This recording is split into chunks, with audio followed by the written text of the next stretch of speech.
And with just 26 days until the presidential election, the message coming from politicians, celebrities, and social media networks alike is get out there and vote. But with the focus on mail-in voting, several states have already reported problems that are creating new concerns ahead of Election Day. RT's Rachel Blevins is joining us now from the newsroom with more details on this. Rachel? Yeah, Manila, we know the concept of free and fair elections is something that the United States prides itself on. But problems with early voting have left many wondering if their vote will actually count. Let's start in Florida, a state that is known for being a hot topic when it comes to elections. Back in 2018, Florida passed landmark legislation to allow some felons who had completed their sentences to vote. But then last year, the state introduced a new series of hurdles and requirements that left many registrations pending.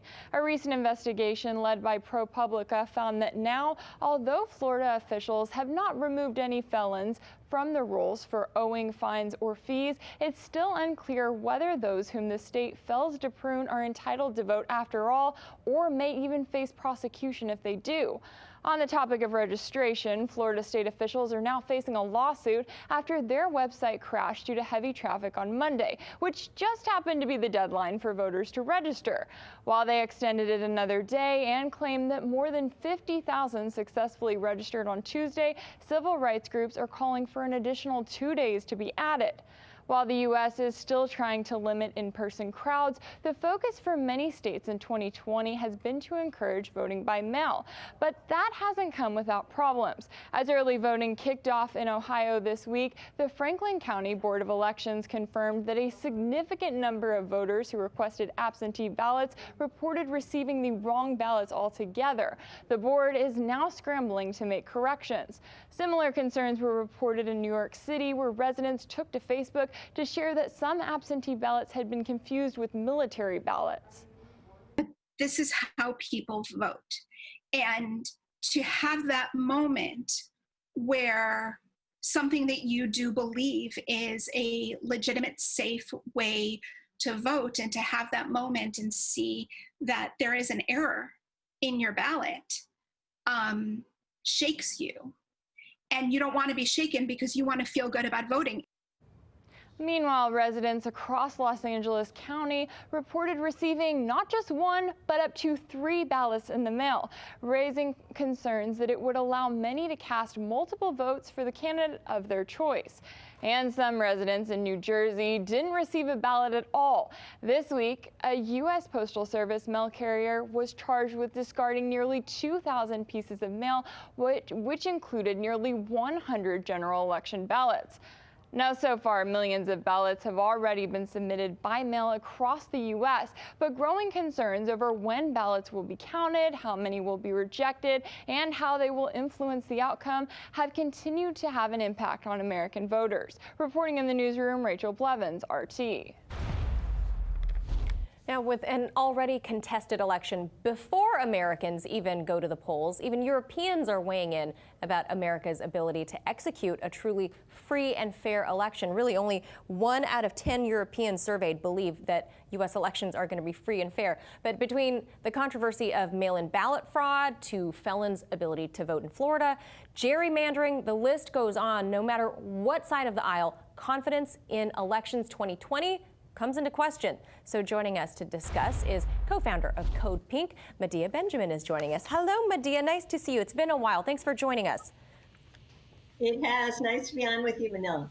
So there's obviously a lot of controversy surrounding the drive for mail-in ballots this year, different than we have seen in years past. Some say it's a safer method to get the vote given the pandemic. Others say this is opening the door to fraud, as we've seen a few instances of ballots being disposed of in the trash. Where do you fall on this mail-in ballot issue? Well, historically, mail-in ballots have been very safe. There has not been a problem with fraud. And the incidents that are being cited now are just so tiny. The problem is that the president has questioned the legitimacy of these mail-in ballots because the majority of Trump voters will vote in person, whereas the majority of Biden voters will vote by mail. So it's the strategy of Donald Trump to try to make it as if there is questionable security around the mail-in ballots, but it's really not true. Mail-in ballots should be absolutely safe. The problem is twofold. One, will the post office, with the recent cuts, be able to process all these mail-in ballots because more people will be voting by mail because of the pandemic? And two, will the states give the time needed to count all those ballots? And will Donald Trump hold off on declaring a quote victory before all the ballots are counted? Yeah, good points. And former presidential candidate and obviously multi-billionaire Mike Bloomberg may have bowed out of the race early, but he's definitely making his presence still known in this election by stepping into Florida's battleground state, spearheading the effort to help former felons pay their court debts in order to regain their ability to vote in that state. He says doing so, he's not in any way coercing anyone into registering as a Democrat or for any party in particular. Do you believe that narrative, and how do you think that's going to play out? Well, I think it's absolutely disgusting that Florida is one of the last states that has made it very difficult for people who have been felons but have paid their debt to society and are now free to continue to be disenfranchised. And even though the majority of people in Florida overwhelmingly voted to change that, the state, by having this issue that you have to have no fines, fees, or liens, continues to make it hard for people to vote. And it's just another example of how the Republicans are trying to tamp down the vote, particularly among the Black community. And what about gerrymandering, Medea? We've seen people talk about this for, I think every election cycle, but how do you see this shaking out for 2020? So our elections have always been problematic, whether it's gerrymandering or voter suppression or the ridiculous electoral college that we should get rid of, the fact that we don't have same-day voter registration. All of those are problems. But this year, everything is coming together to create more of a problem. And the gerrymandering is indeed a problem because if this becomes a very contested election, it might be that the states then get to decide in the state assembly who the electorates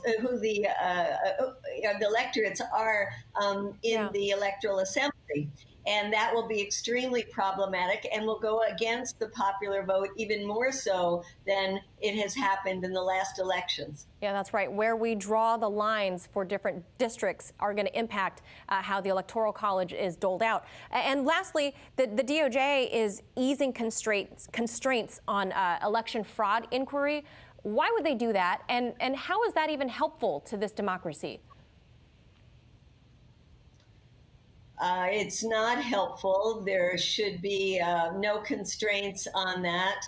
I think this is all really a setup. And it's interesting that you started the segment talking about the Europeans believing that there won't be free and fair elections, and the majority of Americans questioning now. I think we need robust international observers from all over the world to come here and look at our elections, because with all of the shenanigans that have been going on so far, I think it's pretty clear that these elections are going to be fraught with uncertainty that could lead to a real constitutional crisis in this country. Yeah, that's actually a good point, Medea. Given how much people bring in the U.S. to go look at other people's elections, what's good for them should also probably be applicable to us. Just saying.